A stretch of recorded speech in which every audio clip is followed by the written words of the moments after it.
I want to go to Stephen Miller because he pointed out, actually, he was on just before me the other day on Newsmax. So I was watching this in real time and I was like, we got to get that clip. We got to get that clip. So sure enough, my team got the clip. Here's Stephen Miller laying it all out there, explaining to my good friend Chris Salcedo just exactly what this means. If you don't have immunity, this is why it's so important. Watch. If DOJ goes down this road, let's be clear about what will happen. If they said there's no immunity for official acts, the moment Joe Biden leaves office, every single red city and red state DA in the country can charge him for financial crimes related to illegal student loan bailouts, can charge him for war crimes related to deaths of service members overseas, can charge him for human trafficking, human smuggling, and by the way, more election interference than you can even count. Hundreds and hundreds and hundreds of indictments for election interference would all be possible by any red state DA, any red state prosecutor, any conservative DA anywhere in the country. That would be the future that they would be creating if they were to accept Dreeben's argument. Yep, and it would rip this country apart. So, in other words, think about the scenario you're setting up, right? A highly, highly, highly politicized scenario. Clearly, we're living in a very, very political world right now. And that's in part why you have 91 counts against the former president. How dare he come back for more? How dare he come back for 4 more years? And so Elise Stefanik, the congresswoman from New York, who's increasingly becoming a superstar, don't forget, she's the one that took down Claudine Gay at Harvard University, who's no longer president there at Harvard University, thanks to some of the stupid things that she said while speaking with Representative Stefanik. Well, Representative Stefanik, she's no joke. She's, by the way, a Harvard Law School student graduate herself. She is now demanding an investigation into Jack Smith and exactly what motivated him, not to mention all the concerns that she has, that I have, Stephen Miller has, and I know you have, about, well, shall we say, the bias of some of these judges, including the judge who's deciding the case with Alvin Bragg right now, Judge Merchan in New York City, Juan Merchan, who has a daughter who runs some $93 million through her business working for the likes of Adam Schiff. Okay, the Schiff show back in town. That's all I needed to hear. Anyway, let's listen right now to Elise Stefanik, who's filing paperwork right now, as we speak, demanding this investigation. Here we go. We are now in week 3 of Alvin Bragg's witch hunt, the first criminal trial of a former president of the United States. It is crystal clear from the opening arguments and evidence that this extraordinarily weak case is blatant lawfare and election interference during the height of the presidential campaign. While the violent crime crisis rages in New York, Manhattan DA Alvin Bragg brought bogus felony charges against President Trump for the non-felony of booking a 2017 nuisance claim as a legal expense. Under this bogus legal theory, this somehow impacted the election.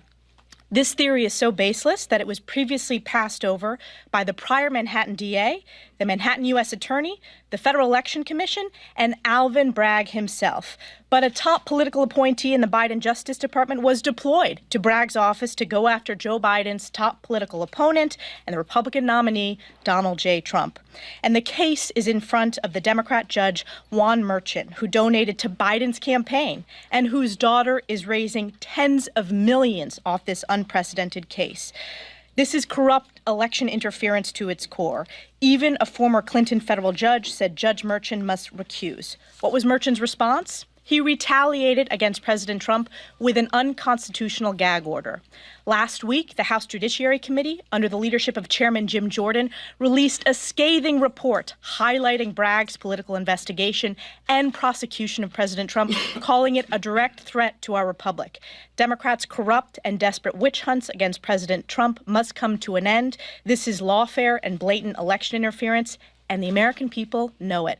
That is why today I filed an official complaint with the Department of Justice Office of Professional Responsibility on Joe Biden's special counsel Jack Smith for his clear and illegal efforts of election interference. We will fight the Democrats' unjust lawfare and expose this corruption, whether it is in New York, Atlanta, or here in Washington, D.C. This is an important responsibility of our oversight.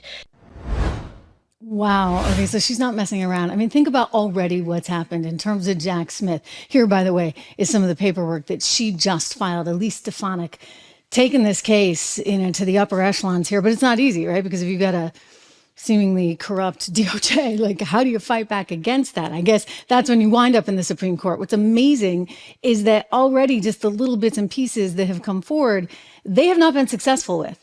I mean, think about it. They've just not been successful. And it looks increasingly like the Supreme Court is not going to go with putting people behind bars for 20 years because of their protests there.